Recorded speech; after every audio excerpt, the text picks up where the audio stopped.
તમે તો જોઈ હશે, ધરતી અને આકાશની ક્ષિતિજ તો તમે જોઈ હશે, જ્ઞાન અને અજ્ઞાનની ભેદરેખા સમજાવે તે ગુરુ. સૂર્યની રોશનીમાં ચાંદની નિહાળી છે કદી? સૂર્યની રોશનીને ચાંદનીમાં નિહાળી છે કદી? ધગધગતા તાપમાં પણ શીતળતા આપે તે ગુરુ. બહુમાળી બિલ્ડિંગો જોઈને આજે ગર્વ થાય છે ને? બહુમાળી બિલ્ડિંગો જોઈને આજે ગર્વ થાય છે ને? એ ઇમારતનો પાયો જે મજબૂત બાંધે તે ગુરુ. શિલ્પની જેમ પથ્થરમાંથી મૂર્તિ કંડારે છે ને?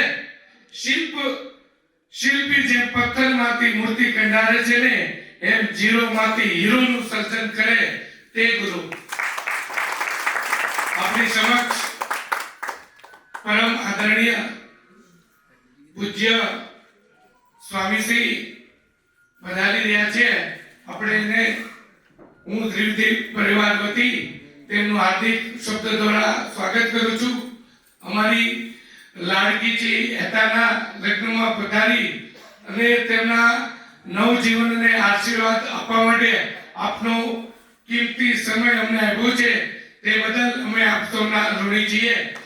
આગળની કાર્યક્રમ ભાઈશ્રી શરૂઆત કરશે. ઈષ્ટ દેવતા ભગવાન સ્વામિનારાયણની કૃપાથી અમારે શૈલેન્દ્રભાઈ ઈલાભાભીની સુપુત્રી હેતા અમારી લાડકી આજના લગ્ન જીવનની અંદર પ્રવેશ કરવા માટે જઈ રહ્યા છે, સંસારી જીવનની અંદર પગલાં પાડવા માટે જઈ રહ્યા છે. ત્યારે સંતોના આશીર્વાદ લઈ અને આજે દિવ્ય અને ભવ્ય એનું સંસારી જીવનની અંદર પગલાં પાડે છે. ત્યારે આપણું સદભાગ્ય કહેવાય. જ્યારે નિમિ રાધાનો યજ્ઞ હતો ત્યારે નવયોગેશ્વર પધાર્યા હતા. આજે ચિરંજીવી હેતાબેનના લગ્નની અંદર ધામોધામથી આપણે આ દિવ્ય સભાની અંદર સંતો પધાર્યા છે. એ અમારો શૈલેન્દ્રભાઈ અને અમારા ઈલાભાભીનો પ્રેમ છે. જ્યારે પણ સંતો અહીંયા નીકળે ત્યારે ભાઈના ઘરે થઈને જ જાય, કારણ કે બંને જણાનો પ્રેમ જ એવો છે જેમ દાદા ખાચરના દરબારની અંદર મહારાજ વર્ષો સુધી રહે અને એમ અમારા ભાઈ અને ભાભીનો પ્રેમ છે. ગમે તે સંતો અમારા જૂનાગઢ દેશના સંતો હોય, 10 હોય, 15 હોય, 20 સંતો હોય, તો અહીંયા દિલ્હી આવે એટલે અમારા શૈલેન્દ્રભાઈને સૌ યાદ કરે. એ અમારા તોરી ગામના અમારું ભીંજ દાદાનો પરિવાર એટલે અમારો ત્રિવેદી પરિવાર ગુણાતીતાનંદ સ્વામીના વખતથી અમારો સત્સંગ અમારા પરિવારની અંદર ચાલ્યો આવે છે. ત્યાં સંતોની અમારા પર દિવ્ય કૃપા અને આશીર્વાદ છે. એ જ અમારા વડવાઓના આશીર્વાદ દ્વારા આજે મારો ભાઈ ભલે દિલ્હીમાં રહે છે પણ એ સત્સંગ એ પરંપરાનો એને સાચવી રહ્યો છે. એ જ અમૂલ્ય મૂડી છે. પૈસા ધન એ બધું તો પ્રારંભ પ્રમાણે મળે, પણ વારસામાં જે કંઈ અમને મળ્યું છે એ સંતોના આશીર્વાદ દ્વારા મળ્યું છે. એમાંય અમારું સદભાગ્ય ગુરુ સ્થાને અમારા ગોવિંદ સ્વામી જ્યારે દિલ્હી આવે પહેલી વાર ભાભી વારંવાર એમ કહેતા, કોઈ મને આજે કોઈ સાચો રસ્તો મળ્યો હોય, ભગવાન સુધી કોઈ પહોંચાડનાર વ્યક્તિ હોય તો એ મારા ગુરુ ગોવિંદ સ્વામી છે. એ આજે ચિરંજીવી આપણે હેતાના લગ્ન નિમિત્તે સંતો ધામોધામ સુધી અહીં પધાર્યા છે. ત્યારે સંતોના પૂજન તરફ આપણે જવું છે.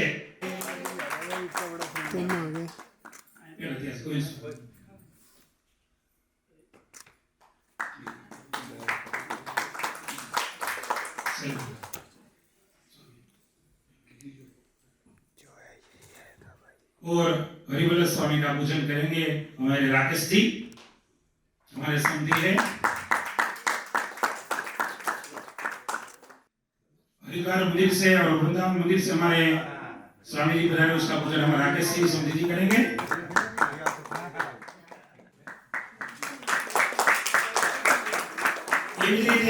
बालाजी मंदिर कोठारी शास्त्री स्वामी विवेक स्वरूप स्वामी पूजन माटे हमारे हार्दिक भाई त्रिवेदी, हमारा वडील मुरबी अक्षर निवासी वीरेंद्र भाई त्रिवेदी ना सुपुत्र हनुमान जी महाराज की जय। एवीते शास्त्री स्वामी कृष्णप्रसाद स्वामी द्वारकाधी एने माटे पूजन माटे हमारे भानुशंकर मुरबी ए पण पधारसे पधारती पूजन माटे। एवीते हमारे जयंत प्रकाश स्वामी ना पूजन माटे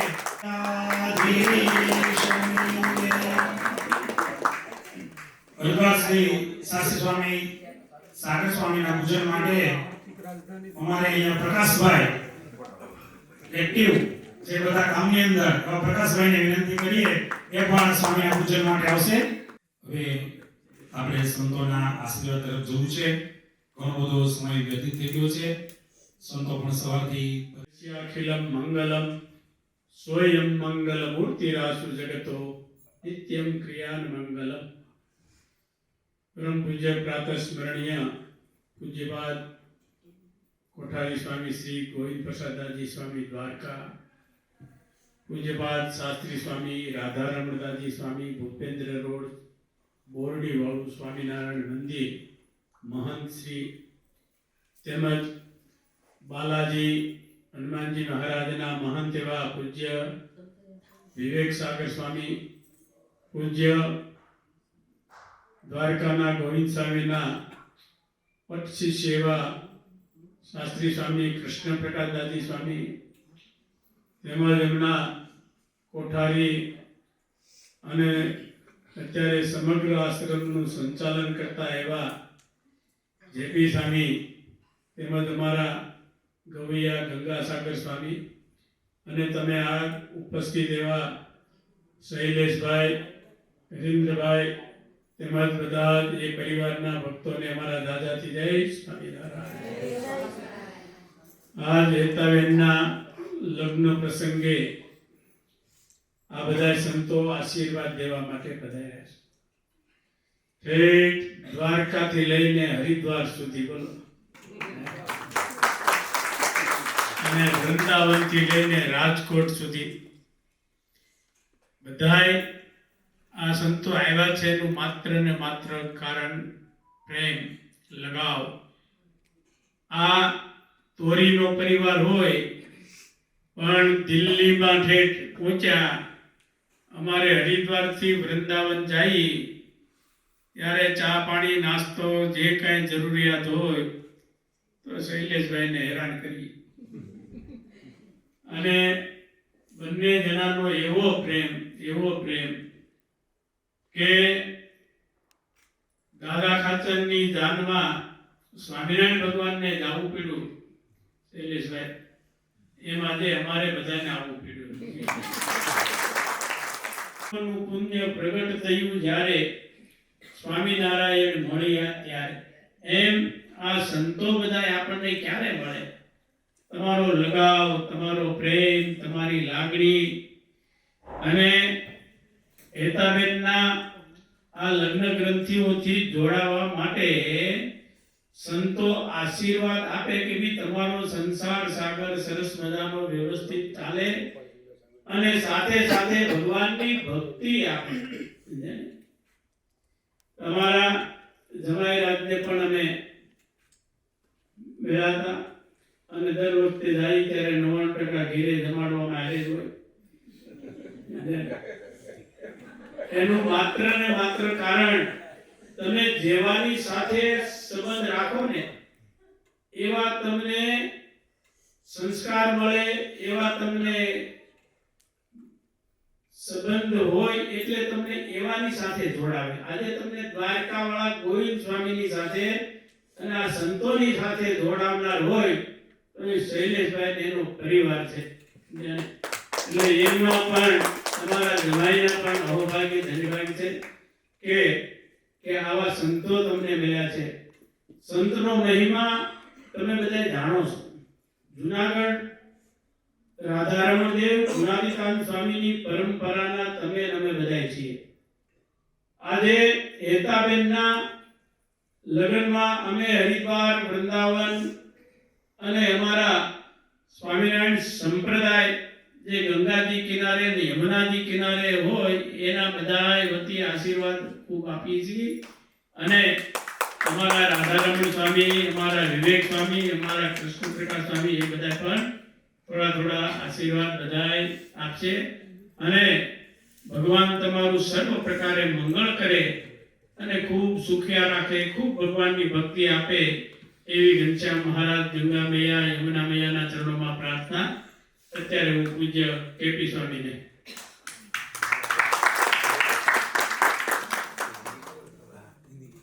મંદિરથી હનુમાનજી મહારાજના આશીર્વાદ લઈને શાસ્ત્રી સ્વામી વિવેક સ્વરૂપ સ્વામી વધાર્યા છે.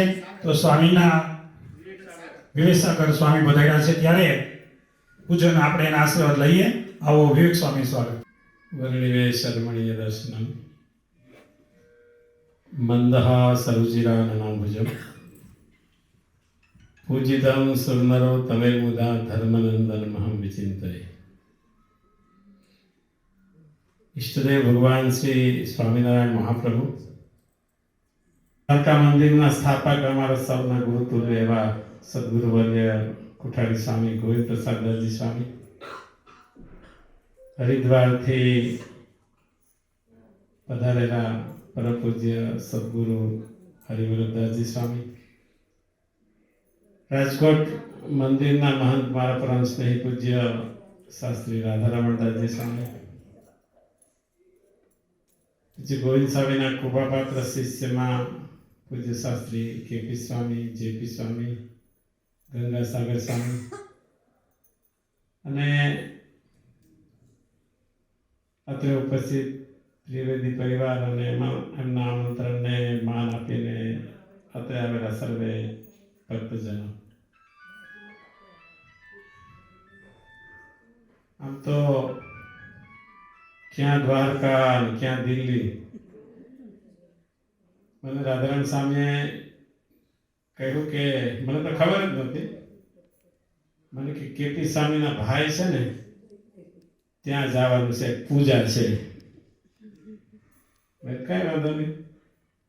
અહીંયા આવ્યા ત્યારે ખબર પડી કે આ તો શૈલેષભાઈને ત્યાં એક શુભ પ્રસંગ છે. ખાસ કરીને હરિવલ્લભ સ્વામી જે રીતે વાત કરી એમ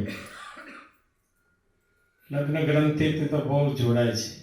અમારા રાધારામ સ્વામી ત્યાં રાજકોટમાં હોય ને મને કે લગ્ન હોય તો રહેવા દેજો કે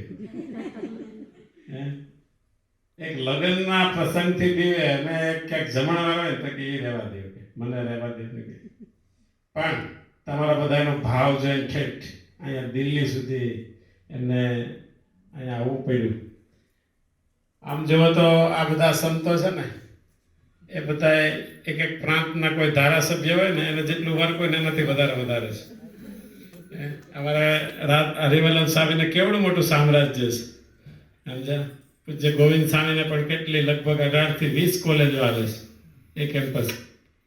તો બધા જ ખૂબ વ્યસ્ત કાર્યક્રમની વચ્ચેથી ટાઈમ કાઢી અને આ પરિવારનો પ્રેમ જોઈને આજે લાગણીથી આવ્યા છે.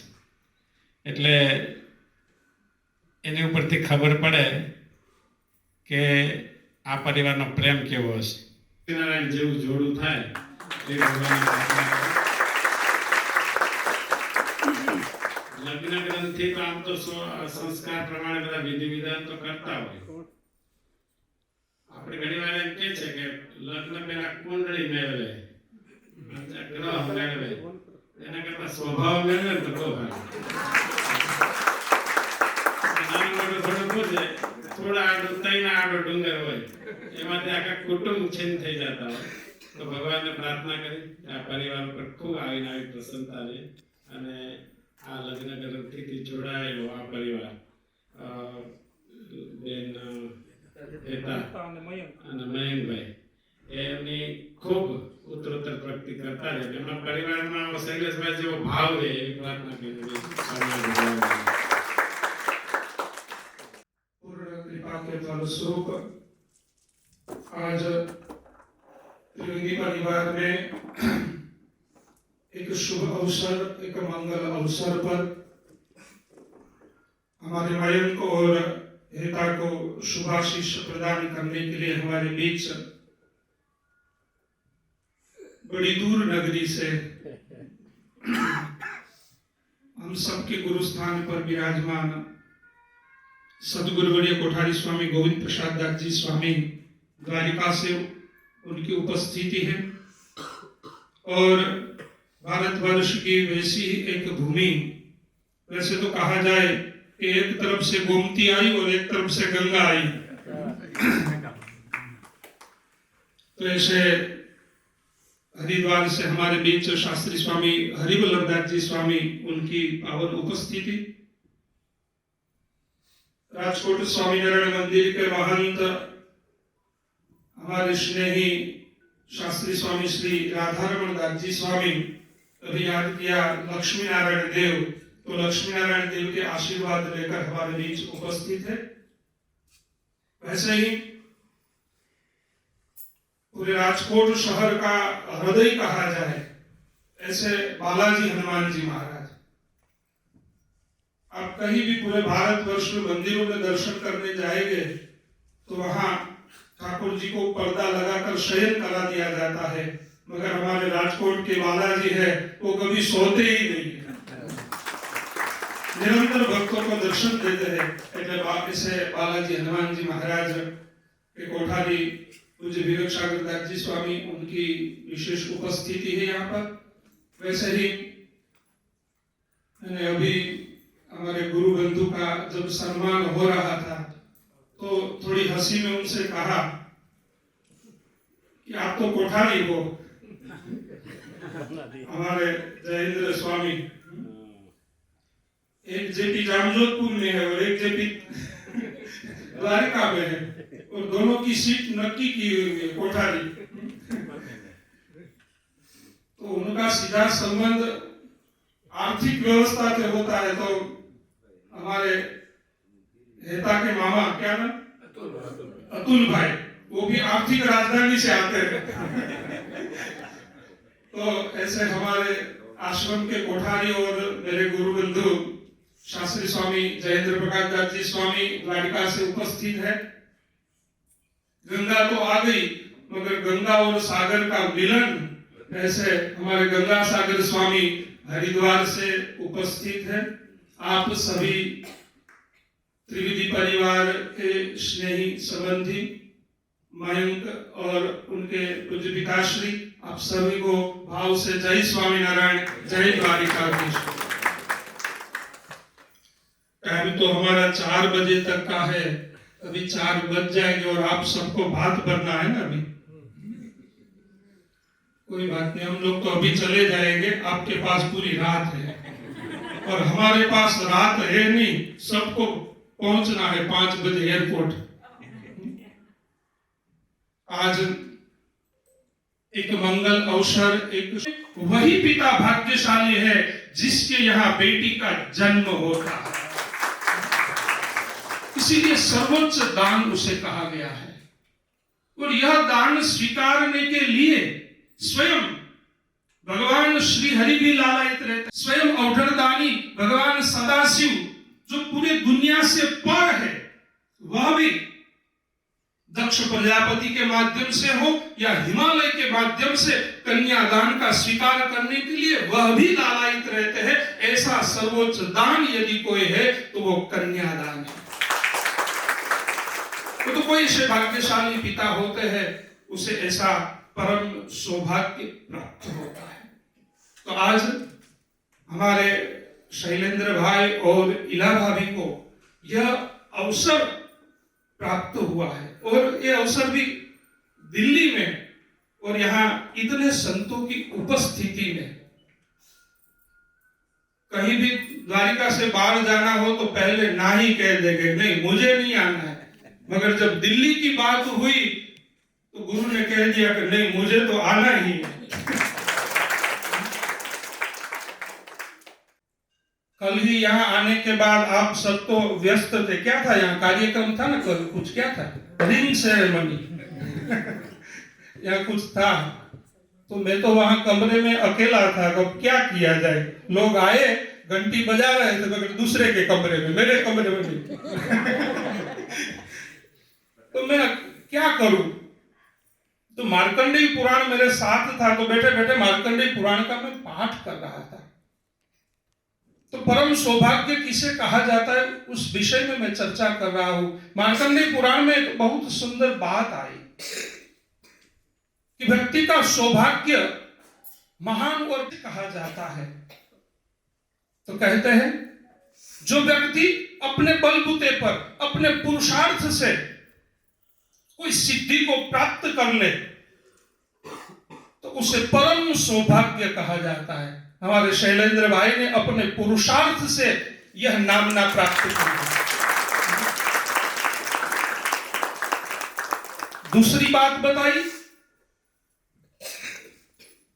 हमारे शैलेंद्र भाई और पूरा त्रिवेदी परिवार यहां तक पहुंचा है, उसमें शैलेंद्र भाई हो या मैं हूं या अन्य त्रिवेदी परिवार के कोई सज्जन हो, उन सबको कहीं ना कहीं उनके पिता, पर पिता और परम पिता का आशीर्वाद है। आज ही सुबह इला भाभी ने याद किया नटू दादा को। मैं बहुत इमोशनल हो गया उस वक्त। ये सत्संग है तो नटू दादा के हिसाब से नित्य वचनामृत सुनाते थे। ये याद रख लोगे ना तो भी आपको अक्षरधाम मिल जाएगा। ये भूल गए तो पूरा है। ये याद रखना है, यही सत्संग है। पहले पूछता था भिंजी दादा कहाँ है, इसका नाम लेते थे, भिंजी दादा कहाँ है। और यहाँ संत उपस्थित है, उसे कदाचित पता नहीं होगा। उस समय जब वड़ताल के आचार्य श्री जूनागढ़ आते थे तो उसके लिए स्पेशल सलून यदि कोई आता था तो ये भिंजी दादा के कहने पर वहां सलून खड़ा रहता था। दिरुदादा नहीं है ना, दिरुदादा नहीं, इधर ही बात है कि भिंजी दादा के कहने पर वहां स्पेशल सलून खड़ा रहता था। और वहां पर जो नवाब के बैठने की जो कुर्सी रहती थी, उस नवाब के बैठने की जो कुर्सी थी उसके ऊपर आचार्य महाराज को बिठाया जाता था। स्पेशल रूम रहते थे वहां। और वो भिंजी दादा के कहने, इसीलिए और हमारा और आपका जो संबंध है, नाता है, वो पारिवारिक संबंध तो पूर्ण हो चुका, मगर जो ये आध्यात्मिक जो में हमारा और आपका जो संबंध है, उस संबंध के पीछे भी हमें याद करने चाहिए रघुराम दादा को। आपको कदाचित पता हो या ना हो, मेरा नाम कृष्ण प्रकाश है, मेरे गुरुजी का नाम गोविंद स्वामी है, उनके गुरुजी का नाम पुरुषोत्तम स्वामी है, और पुरुषोत्तम स्वामी के गुरु का नाम था गोपाल जीवन स्वामी। और गोपाल जीवन स्वामी जूनागढ़ यदि पहुंचे हो तो जूनागढ़ पहुंचाने में रघुराम बापा थे। अपने कंधों पर बिठाकर गोपाल जीवन स्वामी को अपने कंधों पर बिठाकर जूनागढ़ लेकर आए। ये रघुराम बाबा का योगदान है। इसलिए इससे भी आगे जाए तो हमारे परदादाओं ने गुणातीतानंद स्वामी से प्रार्थना की, हमारे परिवार में कोई वंशज नहीं है। मुलजी दादा ने प्रार्थना की कि सुवंश को चलाने वाला कोई नहीं है, कोई वंशज हमें दीजिए, इस सत्संग का कोई वारिस हमें दीजिए।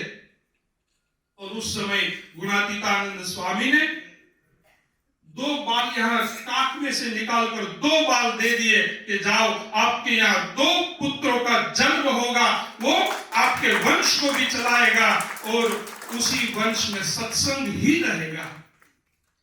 देगा क्या? नहीं, हम वो नहीं दे सकते हैं। मगर जब साधु आता है तो साधु तो केवल और केवल आपको भगवान दे सकता है। तो गुरु ने कहा कि हम हेता के लग्न में जा रहे, विवाह में जा रहे, तो हम क्या लेकर जाएंगे? मैंने कहा कि हम ठाकुर जी लेकर जाएंगे। बस भगवान रखेंगे तो भगवान हमें रखेंगे। यहाँ बार बार दादा खाचर को याद किया गया। दादा खाचर की विवाह में जब जाने की तैयारी हुई तो दादा खाचर ने कंडीशन रखी कि मैं विवाह एक शर्त पर करूंगा, यदि मेरे विवाह में स्वामीनारायण भगवान आए, और आए तो आए, मगर जिस बैलगाड़ी में मैं बैठूं उस बैलगाड़ी के सारथी स्वामीनारायण भगवान होने चाहिए, तब जाकर मैं विवाह करूंगा। आज हेता और मयंक के लग्न में विवाह में स्वयं भगवान आ चुके हैं। विशेष कोई समय न लेते हुए यहाँ हमारे शैलेंद्र भाई और इला भाभी, उनका जो प्रेम है वो विदुर और सुलभा के जैसा। विवेक स्वामी ने कुंडली मिलाने की बात की ना, यहाँ कुंडली नहीं मिलाई गई, यहाँ तो सौभाग्य मिलाए गए हैं। पहले से स्वभाव मिल गया है, इसलिए जहां स्वभाव मिल गए हैं, ऐसा जो नाता जुड़ा है। समधी जी वीडियो शूटिंग करे वो समधी जी है ना, हाँ, तो समधी जी भी यहाँ उपस्थित है। केवल और केवल दो व्यक्तियों का यहाँ मिलन नहीं हो रहा है, मगर दो परिवारों का यहाँ मिलन हो रहा है। इसलिए जब विवाह संस्कार होते हैं तब सप्तपदी की 7 प्रतिज्ञाएं ली जाती है, और उस सप्तपदी की 7 प्रतिज्ञाओं में यही कहा जाता है, कन्या अपने पति से कुछ उस समय मांगती है। 7 वरदान आपने लिए थे, आप सब अनुभवी हो, सबको याद है ना। 7 में से एक आध याद हो तो जरा मुझे याद करा। कोई नहीं याद है ना, जाहिर मानो बोला है। जाहिर में बोलिए तो नियमों में पालन करવું પડે बस। तो जो सप्तपदी की जो 7 प्रतिज्ञा है वही गृहस्थाश्रमी जीवन को धन्य बनाती है। तो सबसे पहले कन्या अपने वर से क्या मांगती है पता है? मैं और आप गृहस्थाश्रम में जब प्रवेश करने जा रहे हैं तो आपका एक परम कर्तव्य है कि आप जब कभी भी कोई धर्म अनुष्ठान करें, उस धर्म अनुष्ठान में आप मुझे अपने साथ रखिए। ये पहला वरदान मांगती है कन्या। और उस समय मैं इनको ये कहना चाहिए, yes I am with you, I am agree, मैं उस पर एग्री हूं, और एग्री है ही, क्योंकि जब जब साधु संत आते हैं तो मयंक भाई सेवा में हाजिरी होते हैं, चाहे नाइट ड्यूटी हो कि चाहे नाइट ड्यूटी करके आए हो, मगर मयंक भाई जरूर हाजिर होते हैं। तो आज भी शैलेंद्र भाई कहते थे कि मयंक हमारा खूब ख्याल रखते हैं, तो ये अच्छी बात है।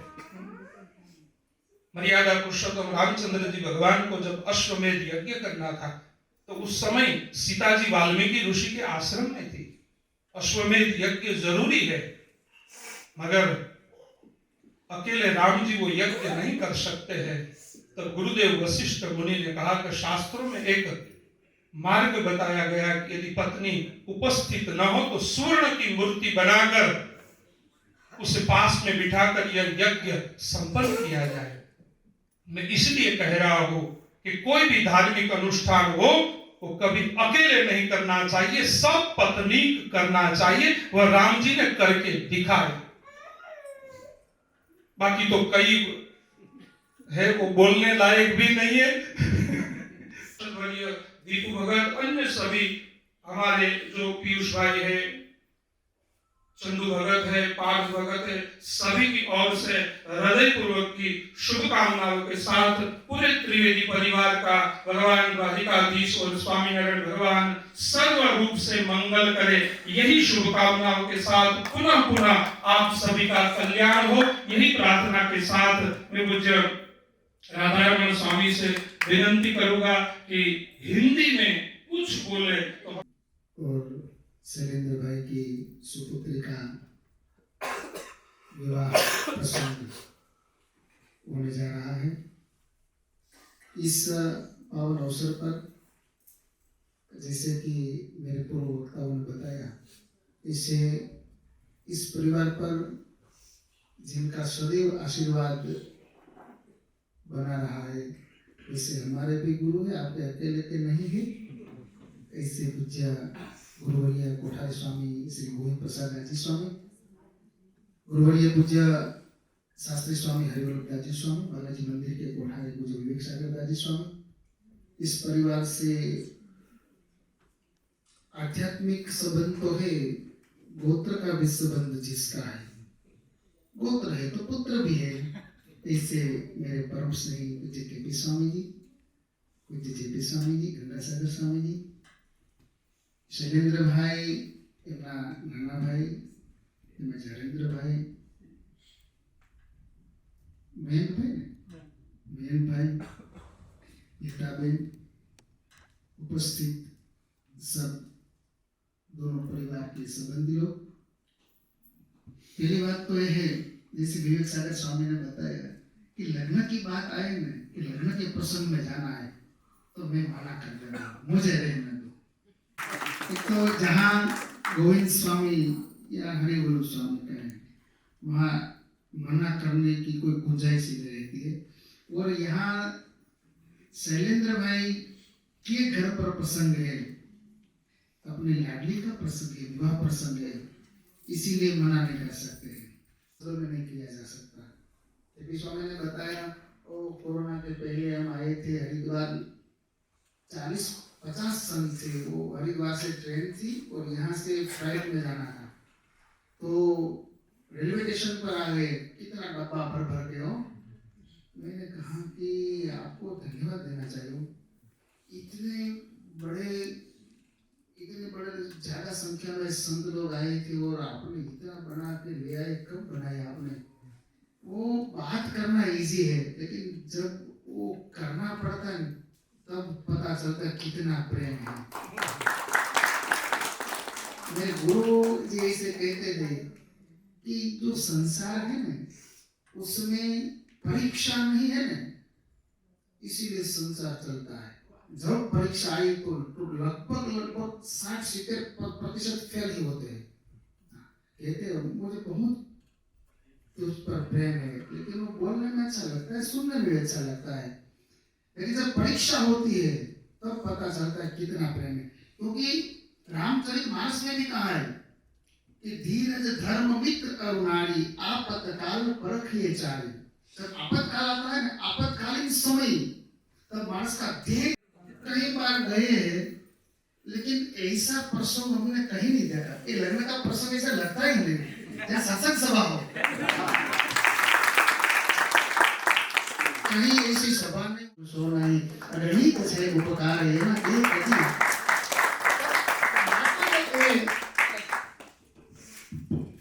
माँ को जब ये बेटा ऐसा कहते हैं कि आप मुझे पहचानते हो, तो माँ कहती है आपको तो पहचानती हो, लेकिन आपके अंदर जो है क्रोध, मैं उसको नहीं पहचानती हूँ। इस स्वभाव से विपरीत जब होता है तब मानस की धैर्य की परीक्षा होती है। धीरज धर्म मित्र का भी ऐसा है। मैं कई बार कहता हूँ कि आप रात को सोए, डिस्टर्ब ना करें, इसलिए मोबाइल बंद कर दिया फ्लाइट मोड में, या नेट बंद कर दे, और सुबह जब आप जागते हो नेट चालू कर दे, तब मैसेज आने लगते हैं, 50-100-150 मैसेज आने लगते हैं। ऐसा बहुत भेजते लोग। पर रात में 12 बजे जब आप सोने के लिए जाते हैं, तब आप एक मैसेज छोड़ना कि मुझे 5 लाख की जरूरत है, और बाद में जितना फोन आए कहाँ भेजूं, वही आपके है, बाकी तो सब दिखावा। लेकिन ऐसा करना मत, ऐसा कभी करना मत। मैंने पहले ही कहा कि परीक्षा नहीं है तब तक हमारा ये संबंध चल रहा है, जब परीक्षा आई तो 80% फेल। काफी आपत्ति में होती है जब स्वभाव से विपरीत होता है, आप कुछ उसे कहते हैं। लेकिन मेरी एक और भी भलामण है, उसको क्या कहते हैं, सीख, और भी एक सीख है कि जो पुरुष है वो हमेशा ऐसा ही सोचते। तो शैलेंद्र भाई आपके बारे में मैंने कह रहा हूँ, आपकी सोच बहुत अलग है, इसीलिए तो हीला भाभी यहाँ बैठ कर हंसते हैं, आपकी सोच अलग है। लेकिन करीब पुरुष ऐसा ही सोचते हैं कि मैं घर के मुखिया हूँ, गुजराती में बोलते हैं घर धनी। पुरुष ऐसे सोचते हैं कि घर का मुखिया हूँ, और जो मैं कहूँगा मुख्य व्यक्ति उसको सहन करनी पड़ती है, लेट गो करना पड़ता है और एक कॉम्प्रोमाइज करना पड़ता है। जो एक कर सकते हैं वही सभी को साथ रख सकते हैं, उसके बिना एक मुश्किल होता है। हम सब छोड़कर चले आए, फिर भी हमें भी करना पड़ता है।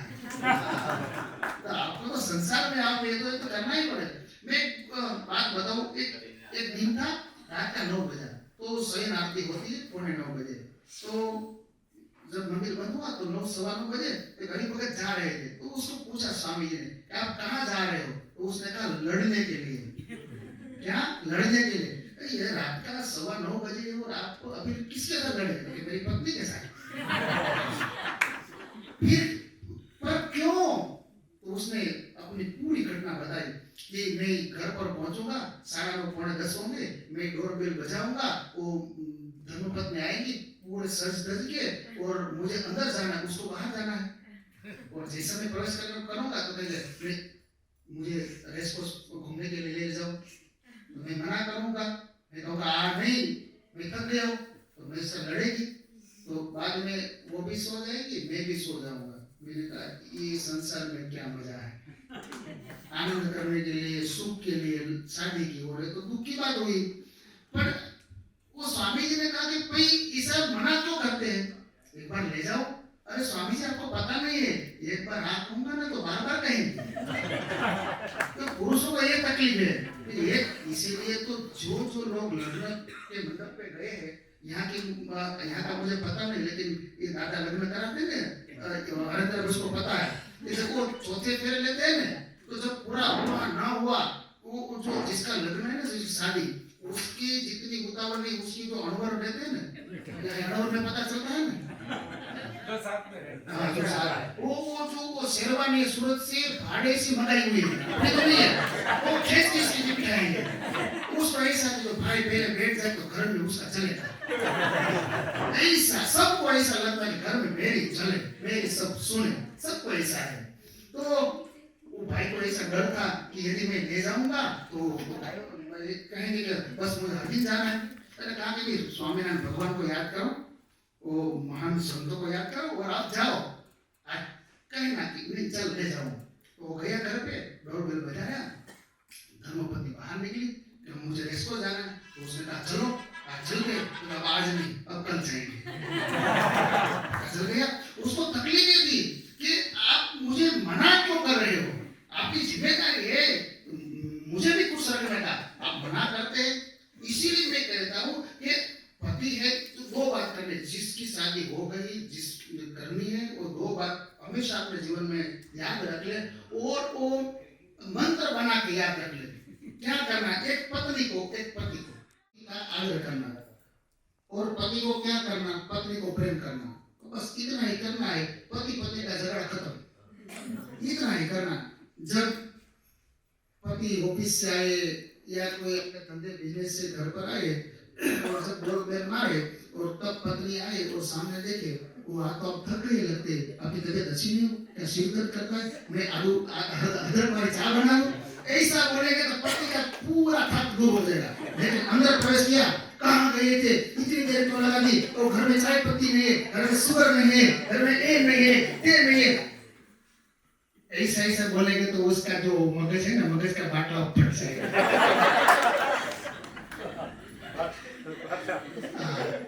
तो ये बहनों है ना सब, ये बस इतना दुख क्या होता है कि मैं काम कर कर कर कर टूट गई, लेकिन यहाँ मेरी कीमत ही नहीं, थोड़ी सी कीमत करो बस।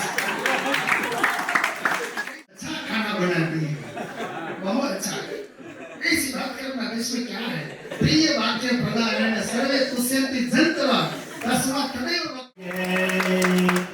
राधा रमण देवनी जय। દ્વારકાધીશની પાક અને ઘનશ્યામ મહારાજની પ્રસાદીની પાક સરસ મજાની છે। ભગવાન દ્વારકાધીશને ધરાવેલી પાક અને શ્રી ઘનશ્યામ મહારાજને ધારણ કરેલી પાક એ એનું પરમ સન્માન। બોલો લક્ષ્મીનારાયણ દેવની જય। સિદ્ધેશ્વર મહાદેવને પ્રસાદીની ગુલાક્ષી માળા અને ભગવાન આપણે રાધા કૃષ્ણ વિરાજમાન છે આપણા દિવ્ય મંદિરની અંદર, તો ભગવાનના પ્રસાદીના લક્ષ્મીજીના ચણિયા ચોળી પણ હેતાવેટને પ્રસાદીના સંતો લઈને આવ્યા છે।